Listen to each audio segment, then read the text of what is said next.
We're so pleased to welcome Dr. Pauline Muchina back to YDS. Thank you. Thank you. Dr. Muchina comes originally from what was the Rift Valley province in Kenya near Uganda. And her family still lives there, and that is still home in some ways. Most recently, Dr. Muchina has served as the director of the Healthy Family, Healthy Planet program of the United Methodist Church, advocating for greater access for comprehensive sexual and reproductive health education and services. Before she was in that position, she served as the senior partnership advisor for a United Nations program on HIV and AIDS. Dr. Muchina also worked for the AIDS Resource Center in New York and for the World Council of Churches. She's a Kenyan woman theologian. That's a wonderful thing to be and important for this world. She holds graduate degrees from this school and from the Union Theological Seminary in New York City. And there's a little union contingent here to say hooray. Thank you. Tell us about the faith tradition that formed you. Talk a little bit about what brought you to this work. I'm very pleased to be here, and Bill, thank you very much for making this happen. When Bill first asked me, I thought it was, I don't know, maybe I can, maybe, but thank God that it was possible. That you said yes. Yeah, so thank you so much for inviting me, and I'm having such a blast, and the students that we've been, together since 4 o'clock this afternoon have been very engaging, and I'm learning a lot from them as well. So thank you for joining us this evening. It brings back, good memories of my time here in the 90s. Wow, the 90s. Late 90s. Mid-90s. But, so the faith tradition, sometimes, we are shaped by different things in our lives. And my faith tradition, my parents are Anglicans, but, we are Africans. So my faith tradition is both African religious perspectives and Anglican. And then I've lived in this country for many years, so I go to an Episcopal church. As I was shared with some of the people before, is that, my first understanding of what really Christianity means comes from my parents, especially my dad, and the way he related to us, his daughters and his sons and my mom, with a lot of love and care and respect, which wasn't the current tradition in my community where I grew up. And I did ask my dad one time why he did not beat up my mom. And he said it was because of Jesus. And from that time, I decided I wanted to know this Jesus who would make my dad such a loving man and such a caring person that he would treat us with so much respect. So actually that's how I became a theologian. At that early age, I decided I wanted to learn I wanted to learn more about Jesus so that I can tell others about Jesus, so that they also can be like my dad and they can have fathers who are like my dad. So it's, and as an adult now, I understand better, or maybe I don't, about my faith tradition than I did when I was growing up. And looking back, I can see how much African religion played a critical role in my faith. The traditions that we performed with my family, the naming of the children, the celebration of harvest, a lot of things that, you don't make sense of it until you're looking at it critically or analytically. And then, oh, so that's why we were doing that. And that's why we prayed facing Mount Kenya, which is the Kikuyu religion. You prayed facing Mount Kenya, but it didn't make any sense. But my dad always said that when you build a house, the door has to face Mount Kenya. And it didn't click until when I was reading later as an adult what the meaning of facing Mount Kenya was and how central Mount Kenya was to the Kikuyu religion. And so Christianity, interacting with African culture really built me to who I am today. And you came, was your first degree in theology? Here in the United States, yes, I got my master's in theological studies at Virginia Theological Seminary. And I was actually... Forgive me for not naming that first. That's an important place. Don't worry about that. And I wanted to stay there and do my master's in divinity, but my bishop, who was anti-women and was anti-ordination, decided that they should send me back home. And they decided to send me back home. Wow. So, and I could have gone back, but I was so determined that nothing was going to make me go back when when I don't have my master's in divinity and when I don't have my Ph.D. And so I said no to them, to my bishop, and I also said no to the school, Virginia Theological Seminary. And they were kind of, you know, angry because they had given me a full scholarship there. And so they expected me to go back to my home diocese to serve there. Wow. And I refused. So coming here was a blessing in disguise because it just happened that my supervisor at that time for my CPE program was YDS alumni. Oh. So she said, Pauline, what are you going to do? And I said, I want to continue studying. She said, okay, apply.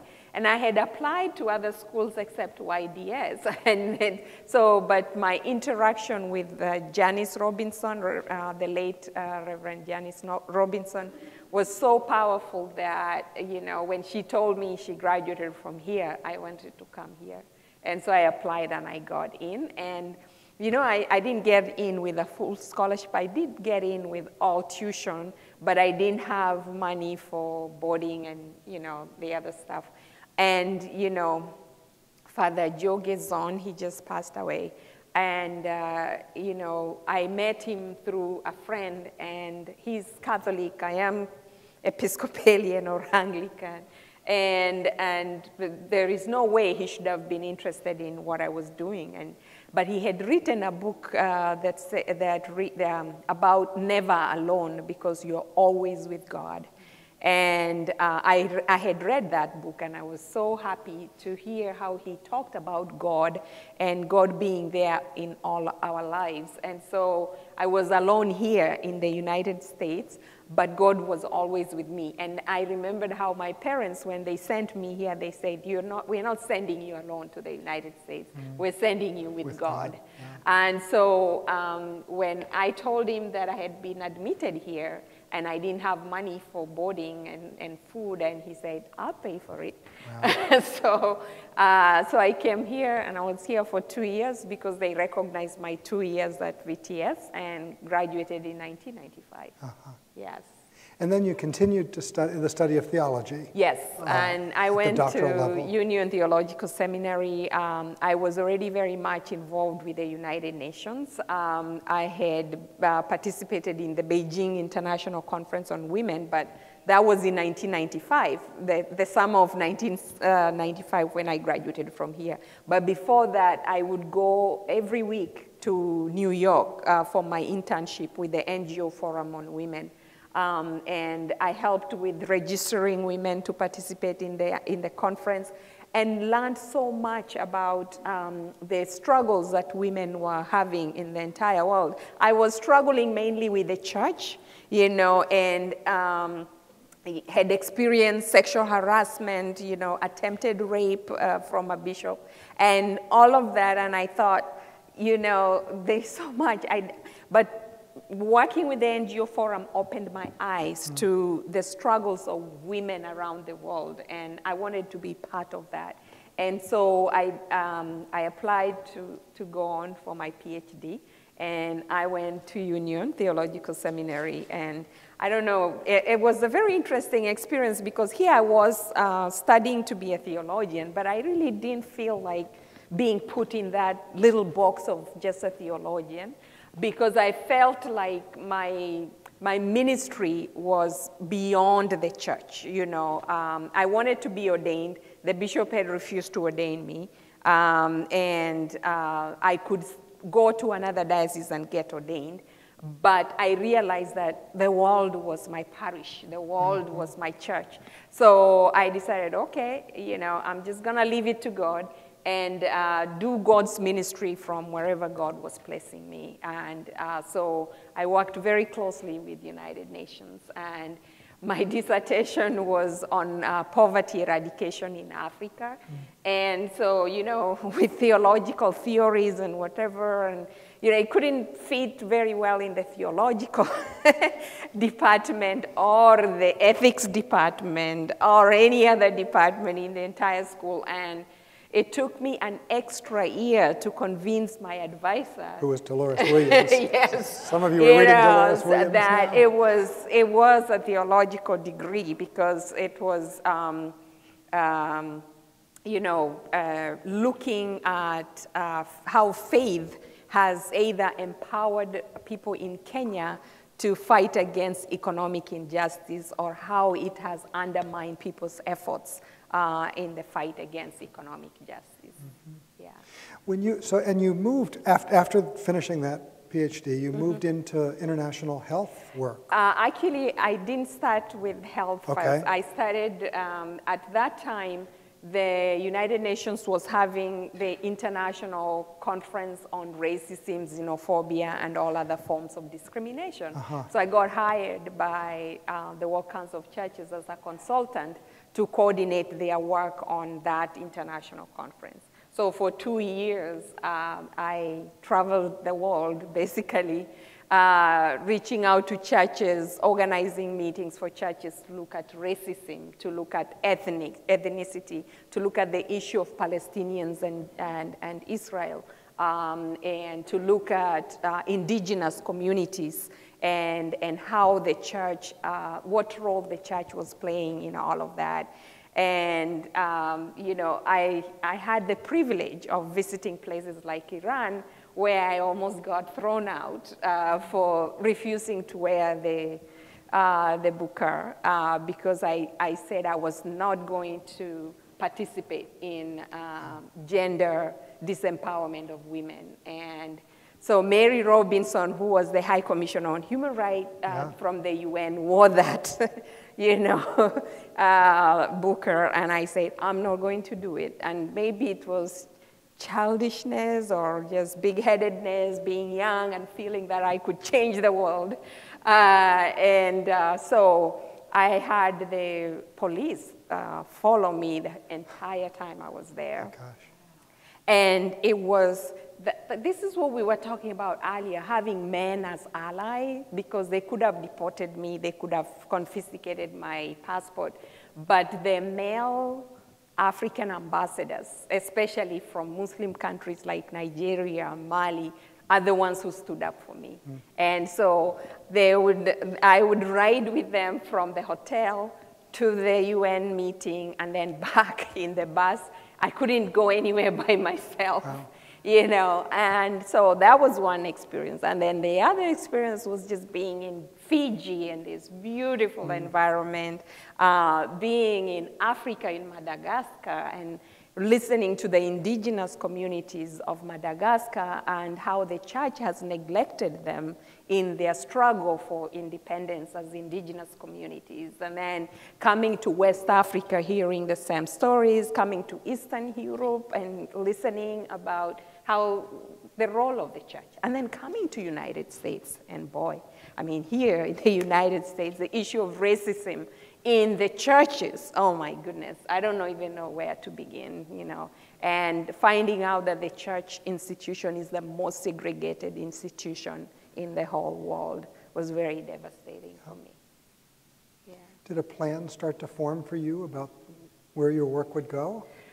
I think it didn't start there, and sometimes, you know, we move as the Spirit moves, right. But at the same time, we also move as opportunities become right. available. Right. So I was there, and I went to my last gig with World Council of Churches was in Durban, South Africa.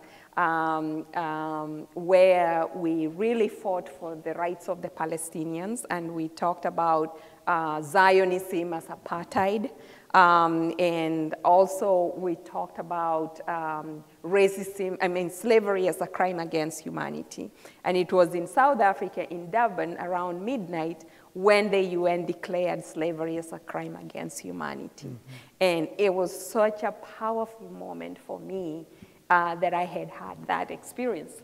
You know, the flip side of that is that my contract was not renewed because of my stand on Palestinian issues. And Conrad Reiser was the General Secretary of World Council of Churches, and he was livid. He was calling us from Geneva saying, you have to issue a statement distancing World Council of Churches from their side. Absolutely not. And my boss was so like, please, just do it. I'm like, no, I am not doing it. I believe in human rights, not just for Kenyans or blacks in America. I also believe in the human rights of Palestinians, just as I believe in the human rights of the Jewish people. Mm-hmm. You know, so, yeah. Your work has more recently been with healthy families and yes. reproductive justice issues. So from the World Council of Churches, I actually worked for the AIDS Resource Center, yes. and I worked for the Urban Justice Center on issues of HIV and AIDS, and also on gender-based violence. For the Urban Justice Center, we were looking at the impact of religion on violence against women and realizing how men,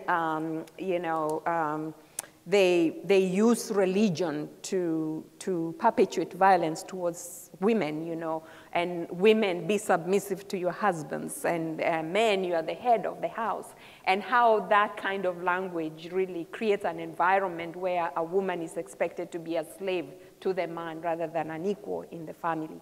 And then on the HIV issue, I worked a lot with people who inject drugs and how the spread of HIV, men who have sex with men, and how the spread of HIV was going on among them, and the role of the Episcopal Church actually on helping people living with HIV in Newark area in particular, in New Jersey.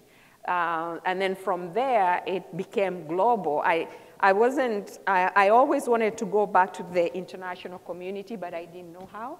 Until I was coming back from Kenya, and I had been upgraded because of all the travel I had done for World Council of Churches, and I'm sitting, and I am just sitting, and there's this guy sitting next to me, and it's, you know, business class, and, you know, and I'm like, wow, this is cool. And then they bring these bathroom bags, you know, and I open it, and it did not, all the makeup was geared towards white people. Wow. And so I was livid. I was like, you know, how can they don't expect black women to ever ride business class. And so this guy is just watching me, and I'm making it a big deal, and the flight attendant is trying to cool me down about it. And I'm like, you know, yeah, you tell them that we, African women also, we can ride business class, and our needs, we're paying the same price. Like, like I had paid the same price. So to cut the long story short, he asked me what I do. So I talked to him about what I did. And a week later, I get this phone call from him. And he said, Pauline, have you ever considered working in an international organization? And I said, oh, yeah, that's my goal. And he said, would you come to DC for an interview? And I'm thinking, wow.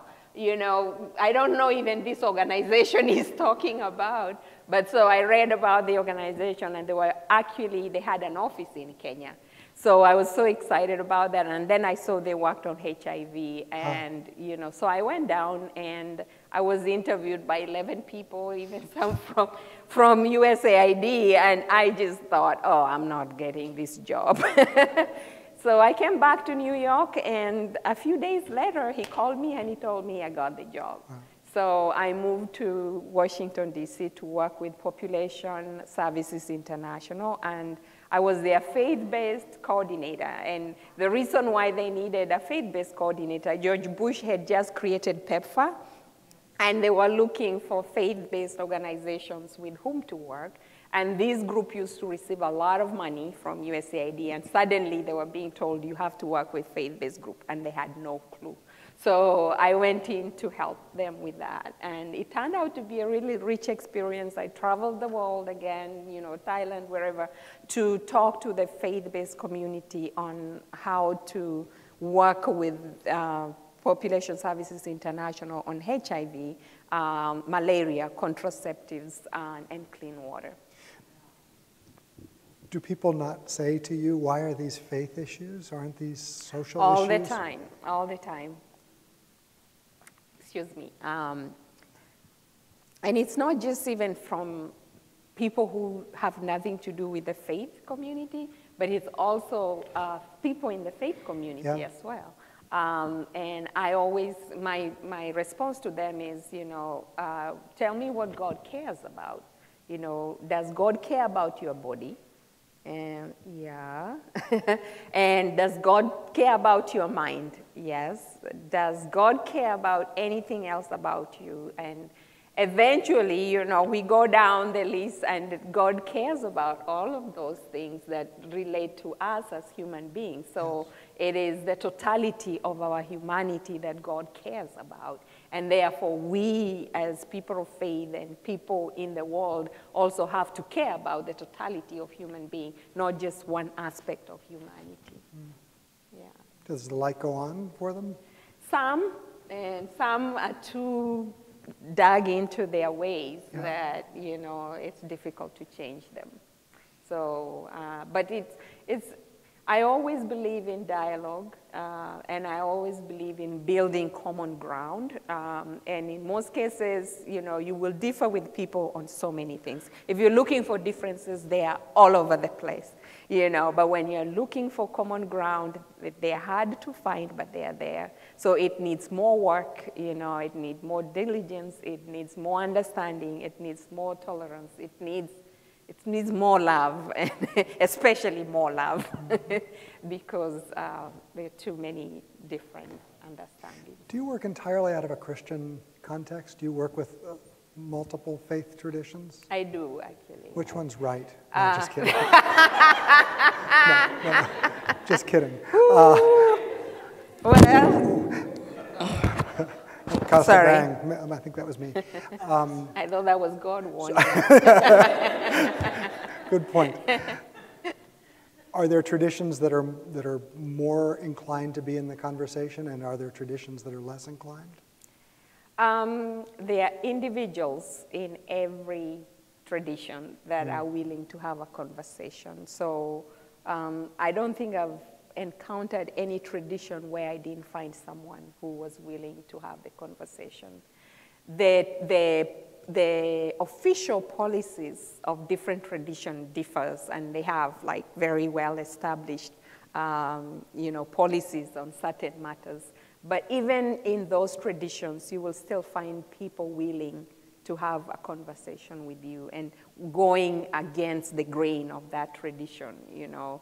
I think of nuns who are in the circle of concerned African women theologians, and when you sit down with them, they start talking about how they advise women in Africa to go and look for contraceptives, even though the mainline, I mean, the tradition of the Catholic Church is no contraceptives, only natural family planning, you know. And then we have these conversations where Men are working in mining, so they are away from homes all the time, and they come home once in 3 months. Are they going to check to see whether you are ovulating, or they will come home when they get time off? Yeah. And will you say, oh, I can't have sex with you because I'm ovulating? That's nonsense. So different tradition, but different individuals willing to listen to the needs of people rather than just to follow tradition blindly. Our class this weekend turns out to be all women. Yes, which I'm happy about. So let's talk about that a little bit, about who's willing to be in this conversation by gender, and the ways in which women and men respond to conversations about reproductive health and women's rights. Well, I mean, you're an honorary woman. Thank you. It's been really interesting, but I find this almost everywhere I go, that when it comes to learning about sexual and reproductive health, it's the women who will show up. When it comes to making policies, it's the men who will show up. So men making decisions about women's lives, women's bodies, but not willing. I mean, very few are willing to learn about it. When I talk to young people, I say to the young men in the group, do you even know what ovulation is? And they're like, huh? Do you know what monthly period is? They have no clue. They just know, yeah, there's some blood, but don't want to know anything about it. And then, pregnancy, you will find even many relationships who don't know anything about it. They're probably reading books, but that information and that knowledge should have happened long time ago as they were growing up, rather than having to read books when you're in the situation, and they still will not really have a full understanding. And maybe at some point you can tell us about your own. But, it's very interesting. But I have found allies in men. And I'm a strong believer that if we want to change the situation, we have to engage men. And my dad was one of them. And, the difference he made in my sister's lives, my life, my brother's life, my mom's life, and the women in our community will always be with us. And, so I know that we definitely have to engage the men. And, when you walk into the halls of power, like the UN headquarters or Capitol Hill, and I don't know whether you've been following the Obamacare, the healthcare reform, and have you heard who are sitting in these committees and making these decisions, especially on family planning? And did you know why it's so important for them to repeal Obamacare? Do you know? One of the main issues is sexual and reproductive health. And that aspect is hidden. They're like, oh no, it is that forcing people to buy insurance, but that's not a big deal. The real deal is sexual and reproductive health, because employers were required to purchase contraceptives or, for women. But now Trump comes on and, with the stroke of a pen, has taken that away, surrounded by men. Pence is the driver of that, and a lot of people don't really connect Pence and what is happening, and they just look at Trump. But sometimes I hear people say, impeach Trump, and I'm like, I don't know whether I want Pence, because of his conservative values, not only towards women, but also towards LGBT community. And, what he did in Indiana, the AIDS crisis exploded in Indiana when he was the governor. So why would I want him as the president? I was mad to see that he was becoming the vice president, and why would Trump is an embarrassment, that's for sure, but, you know, on the other hand, you know, do you actually get somebody who is very knowledgeable on how to take our rights away? You know, that's a question that we have to ask ourselves. I have a couple more questions, and I'm going to turn to you to ask for your questions. You've been working with the United Methodist for a couple of years. I wonder if you'd talk about what you're seeing in the American church in regard to reproductive rights. I mean, that's a broad question. There's a lot of American church out there, but what are the themes you're seeing, or what comes to? Well, I think, you know, the church is divided. You know, even within United Methodist Church, which is a very progressive church, you know, there were people who voted for Trump. There were people who believe that access to sexual and reproductive health shouldn't be allowed. There are people in the United Methodist Church who are against abortion, which is actually allowed by the social principles of the United Methodist Church. And last year, the General Conference happened in Portland? Yeah, Portland. Yeah, and you know, the conversation there, most of you just had the snippets in the news about the LGBT issue. But I mean, I was so also very much encouraged to see people who are willing to stand and fight for justice and, you know, and engage, you know, with people who are not willing to listen at all, you know. And it was like, you know, and then I realized, well, it's not just United Methodist, I'm Episcopalian, we went through that. You know, the Anglican Church, you know, in Kenya will not have anything to do with the Episcopal Church because of the LGBT issue. I know the Christian white evangelicals in this church, in this country, and their role in electing Trump, it's very evident. You know, we saw some of them laying hands on him, you know, campaigning for him, you know, even neglecting their tax exemption status to campaign for him and lay hands for him. And then, you know, and we also have the issue of racism, and as I said before, and how churches are remaining silent in the face of unimaginable racism that was always there, but it was underneath. Now it's come to the surface, and there are a lot of churches, white evangelical churches, Episcopal churches, Methodist churches, Presbyterian churches that are silent about that. But there are also just as many, you know, religious organizations that are standing up against this and providing sanctuary for immigrant communities. And, you know, when Trump's administration is arresting 10 years old when they're having surgeries because they're undocumented, you know, there are faith community leaders who are standing up against that.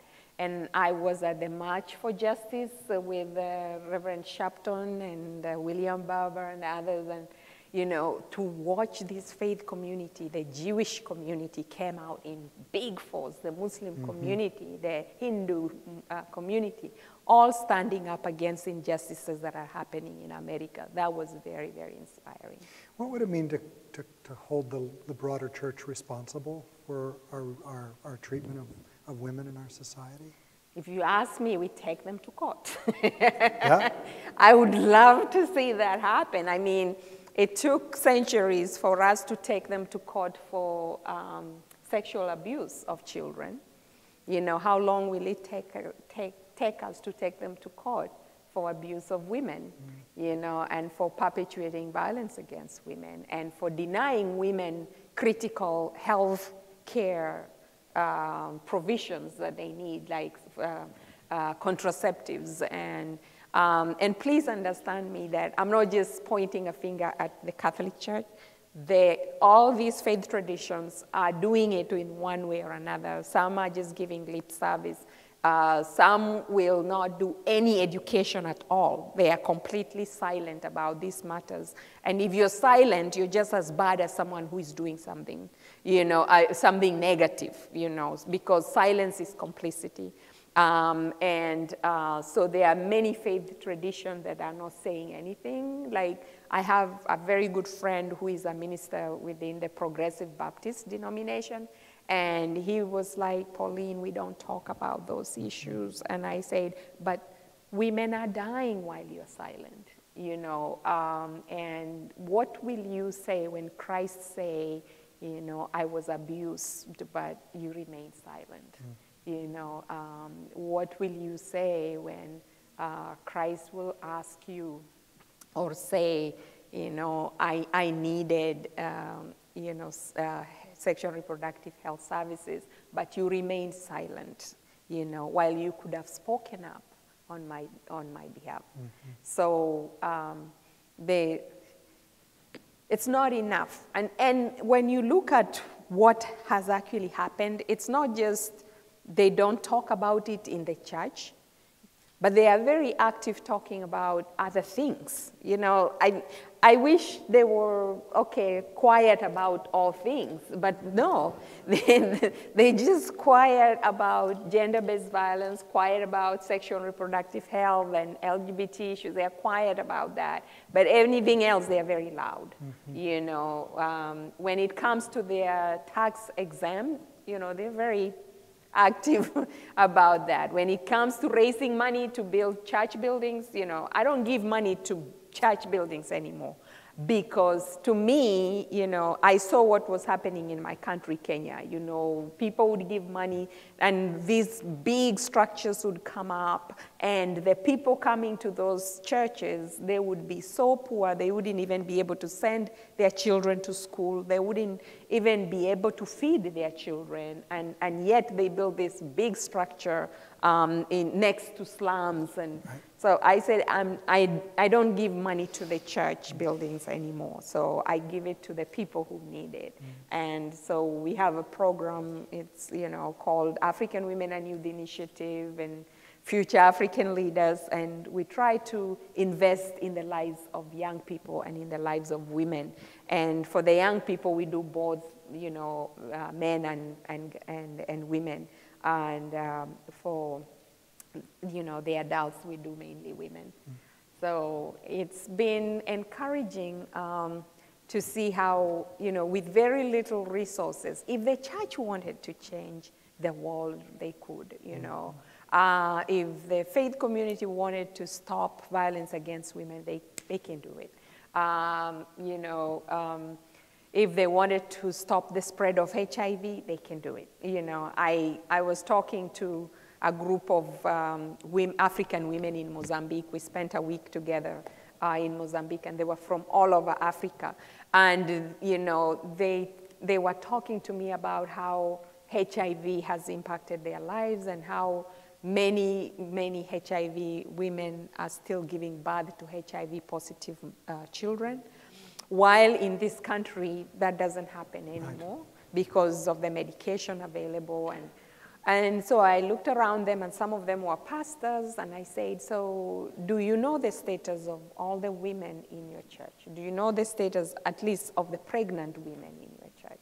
And if we were to try and know the status of those women, even if they don't tell you, have you told them that they can actually get the services, even if they don't tell you they're HIV positive, but you give them the information so that they can seek the services.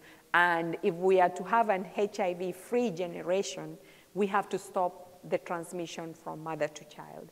And the church, the faith community, in my opinion, you know, is sitting and looking at a low-hanging fruit, but it's not picking it. So the fruit is just rotting on the tree. And eventually it drops down and dies.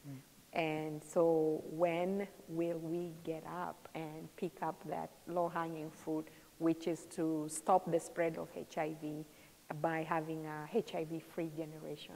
And that also would mean really good services with sexual and reproductive health, education in the community and the religious community as well. But, you know, also working with the government and working with the health system in the country to make that happen. that would be critical. Yeah. Yeah. Yes. So you started this, so. So I, you know, I am so sad that in another few years we will say this happened on our watch. Yeah. You know, we could have done something differently, but we didn't. And therefore we have more children. Any child who is being born today with HIV is our responsibility. Yeah. You know, and you know, when will we take up that responsibility and say enough? You know, so. Thank you. What questions do you have for Dr. Muchina? Please. About the class, can I ask? Certainly. So the LGBT circumstances in Uganda are really quite dire. President Museveni, who was so articulate about HIV prevention in the 1990s, Mm-hmm. actually was a very positive force in helping Ugandans appreciate the need for more conservative sexual comportment and delaying sex, sort of the ABC principles. He had his minister speaking out on it. He proportionalized with the Anglican Church. Mm-hmm. And Uganda was almost unique in Africa with declining HIV rates in the Mm-hmm. 90s and tremendous leadership. And now we see HIV rates going up. Yes. Mm-hmm. Coalition, I don't know. I haven't been to Uganda in 10 years. I don't know what happened to that marvelous Mm-hmm. sort of political, religious community coalition that led to decline. Mm-hmm. And it's one of the most virulent anti-LGBT countries in the world with Yeah. violent responses to LGBT, and the president is encouraging us, Mm. the American evangelicals, to come and train Ugandans how to discriminate against LGBT. So all of a sudden, this immensely positive sense of religious community in the 90s. Mm-hmm. I don't know, for me, as distant, not knowing much about it, in 2017 seems to be very negative. Mm-hmm. Can you tell us a little bit about that? Wow. So I was on a flight from Dayton, Ohio, coming back to DC last week, and I read a story of a young Ugandan woman who is LGBT, and she and her partner decided to go to her hotel, you know, and some men found out that they were in that hotel, and they came and raped them to correct their, you know, sexual orientation. The woman ran away and ended up here in the United States.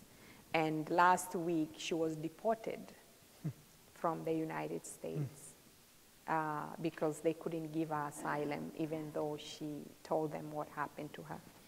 So I'm giving that story so that it can show you how the Christian right is very active in both continents. It actually started a long time ago, but I think we were too busy looking at other things and we didn't realize it. But during the Bush administration, at the height of PEPFAR, that's when abstinence-only programs rose. And Uganda, which had been helped by Cuba to have a very comprehensive HIV program, which was actually very effective, started pulling back because of the money that was coming from PEPFAR, which was designated sometime for abstinence-only programs. And Janet Museveni became a close friend of the Bushes, you know, and, you know, before we knew it, it became very, you know, conservative all of a sudden. But on top of that, from what I hear, not living in Uganda, the evangelicals have made Uganda a playground for themselves. And they are doing a lot of programmings all over the country and are investing a lot. American evangelicals are investing in so many programs in Uganda. But you also have to remember that the church in Uganda was already conservative because of the missionary influence. The missionaries who came to Africa were not always progressive. In fact, some of them were ultra-conservative. And so the Christianity that, you know, rose in some of the African continent is more conservative than the Christianity you have like in the United States or in Europe. And so then you see this connection between the Christian evangelicals, very conservative from here, joining with the conservative movement in Africa, and Museveni realizing that the only way he can stay in power is by appeasing that conservative movement in his country, and really using it politically to, you know, show, like he even having the parliament decide that there should be a death sentence for LGBT people in Uganda. That was all about appeasing the, you know, the right-wing Christian movement in Uganda. Wow. You know, so there are people who are fighting against this. You know, I have a very good friend. His name is, maybe some of you know him, Canon Gideon Biamugisha. He's an Anglican priest. He's one of the first Anglican clergy to declare he was HIV positive. You know how stigma makes people never talk about HIV, their own HIV status. But he was among the first to come out and say he was HIV positive. And his bishop supported him and loved him. And, you know, now they have a movement called the ANARELA, which is African Network of Religious Leaders living with HIV and their friends. Mm. So, so there are people like Canon Biamugisha who are very, very strong. And then you move to South Africa, where they actually have even a constitution that acknowledges, you know, the human rights of LGBT community. Then you have Archbishop Tutu, the former Archbishop of South Africa, who has stood up against homophobic, you know, attitudes within the Anglican Church, within his country, and within the whole continent of Africa. So yeah, but I hear what you say. But when they say that, I also ask the progressive movement here, what are you doing in Africa? You know, because they are not meeting Africans at their point of needs, in their priorities, but they want Africans to only identify with the human rights of LGBTs. But like the women that I just met, they were saying, Pauline, it's not our priority. We are not dying because of homosexual men. We are dying because of straight men who are our husbands and are killing us. You know, we're dying during childbirth because of relation with these straight men. So if you want the church, if the church in America, this was the United Methodist, if the church in America wants to talk to us about our priorities, then we will be open to talk about other conversations. But to come to us and say, hey, this is a priority, and stop doing everything else and just look at this, we won't do it. Mm-hmm. And it is not the only denomination that's doing that. There are so many others that are coming with like, this is human rights, and the people are pushing back to say, but poverty is a human right. Why are you not as angry about poverty the way you are angry about LGBT issues? So all human rights have to be so central, and you have to hold them up, you know, because if you just hold one thing, you miss the opportunity of educating people. Also remember that it took how many years here for LGBT rights to be recognized here? And they are still not recognized, like the Moore guy in Alabama, you know, what he says about gay people is so offensive. You know, and so give Africans the opportunity also to change, you know, with more education, more time, you know, more engagement on priorities that affect them. Mm-hmm. And I'm not saying that the human rights of LGBTs are not a priority in Africa, because we have brothers and sisters who are involved, like this woman I just told you about. But the approach that has come, like when Obama came to Kenya, President Obama, and I love him. And then he came to Kenya, and he's standing next to our president, and you know, he talks about LGBT, and Kenyan women were like, what? You know, he couldn't even say a word about violence against us, and he would talk about, you know, and, you know, our president kindly just told him that, you know, it's not our priority, which is an excuse that people also can use, you know, so we have to be careful also about that, yeah. I have a question, yeah.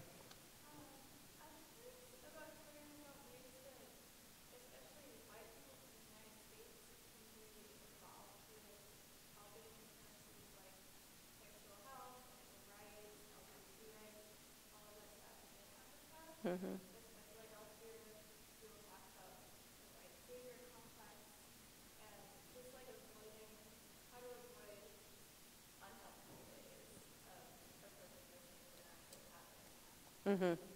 Mm-hmm. That's the same thing I was talking about, that, you know, meet people where they are.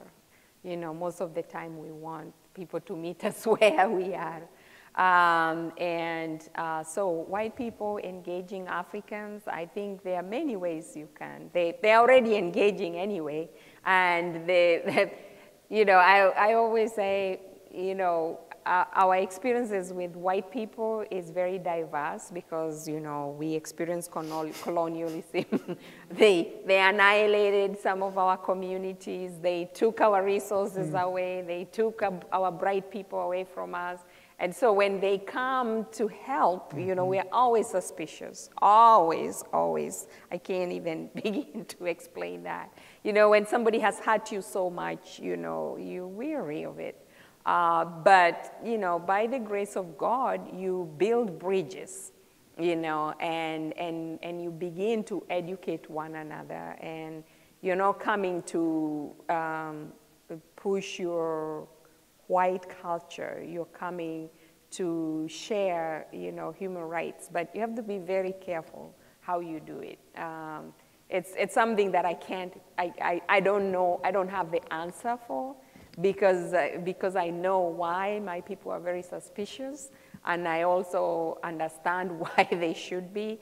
But I also know white people who really care and want to help, you know. But here's the deal. Now I'm going to be very honest.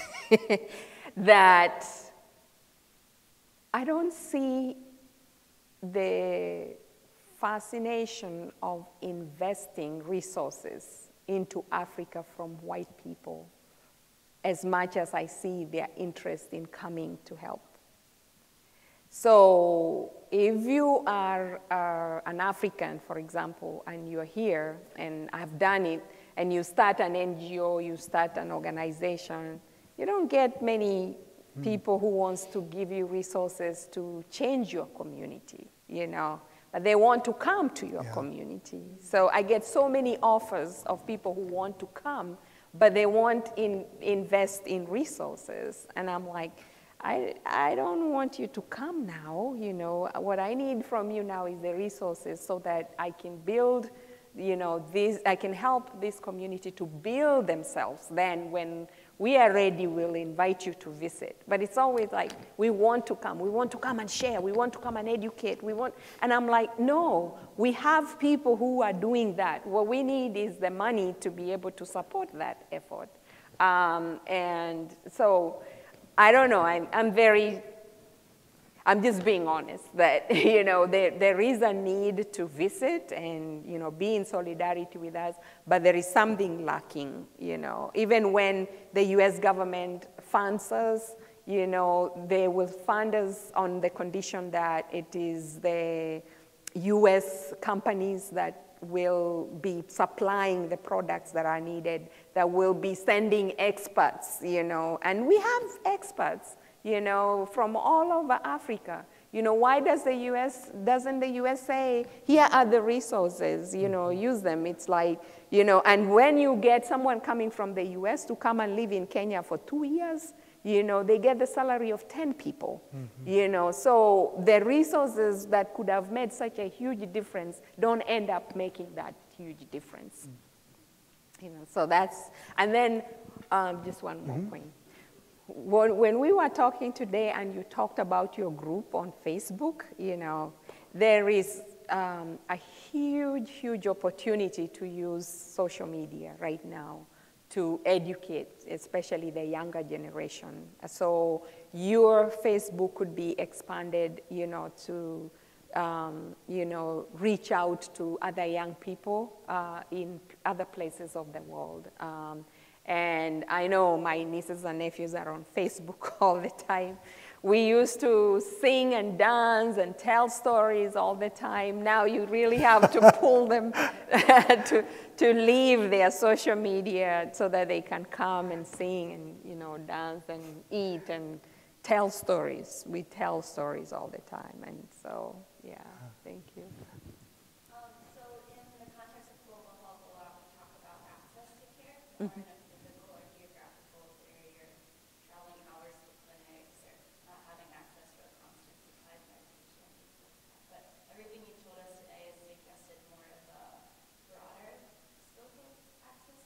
Mm-hmm. So if you were to, in your opinion, considering all aspects of access to care, including the physical, the geographical, logistical, if we're talking about the United States with insurance, and this more broad term of access that we've been talking about today, all of those things combined, what would you maybe suggest be that first step on expanding access overall? There's no uniform answer, Every situation is different. So first of all, learning, doing a need assessment for every situation is critical, and then taking the necessary steps to follow that need assessment. I can tell you the first thing is a mobile clinic, but maybe there is already a clinic in that village that doesn't have the necessary equipment.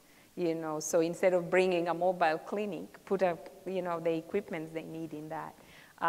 Maybe they need education. They have trainers in the village or community social worker and health workers, but they don't have transportation. So they need cars to do the transportation, bicycle even sometimes, not cars.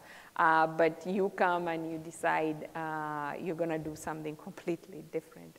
So every time you are to work, not just in Africa, but even here in the United States, you have to do a need assessment and then talk to the community leaders, talk to the people who will be receiving those services to find out what is really needed in that community. So, yeah. Pauline, you're doing the hardest work. Where does your strength come from? How do you keep doing this? You've tackled issue after issue. This has been the work of your life. Mm-hmm. I have no option. The only other option is death, and I choose life. And, sometimes you think that you can just, live your life independent of anything else, but that's not life, know. And so first and foremost, I think my strength comes from God. Oops. Oh, I'm so sorry. I forget that I'm wearing it. Comes from God, who has always been with me and my family from when I was little, but also comes from my family. And I talk to my family every day now. Oh, wow. But when I was here, I had to make an appointment with them to go to the post office so that I can call them on Saturdays. Now they all have cell phones. Things change so quickly since 1995. So they're really the source of my strength. And now with social media, we have a WhatsApp family group, and so we are constantly hearing from each other. And my mom doesn't do WhatsApp, but she will dictate what she wants to say.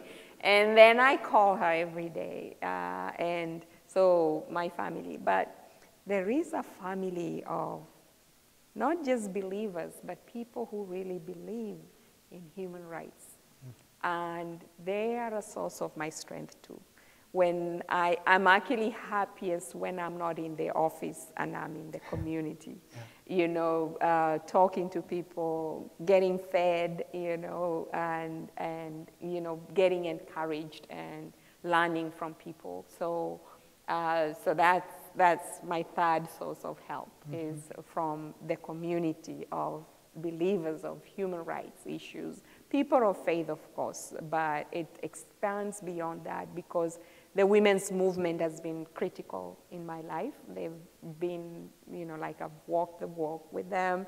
In January, we were all shivering, protesting Trump. Were you there? Yeah, it was amazing, wasn't it? And you all know about the March for Women's Rights in January 20th or 20-something. And 21st, because the inauguration was the 20th. And it was called, I had just arrived the previous day from Kenya. And my friends said, oh, Pauline, are you going to do this? Oh, yeah, I'm going to do this. I was half asleep with jet lag, and I was freezing because it was 80 degrees in Kenya. When I arrived here, it was freezing in the winter. But being in that magnitude of people who knew that they had to stand up to this crazy guy in the sense that he could grab female genitals and still get elected. Do you know what the title of the newspaper the following day in Kenya was? He groups female genitals, but he's now the president of Kenya. I was devastated. I was so devastated. But you know, we also had men, like, you know, there was a guy who just hung on to us, and he said he needed to be there and show his support for women because the attack on women is attack on him too. And I saw fathers with children, their children there. So we will continue to resist. We will. Yeah. We're grateful for your work, for your resistance, for Thank your you. vision. Yes. And thank you for being with us tonight. Thank you so much. I appreciate it. Thank you.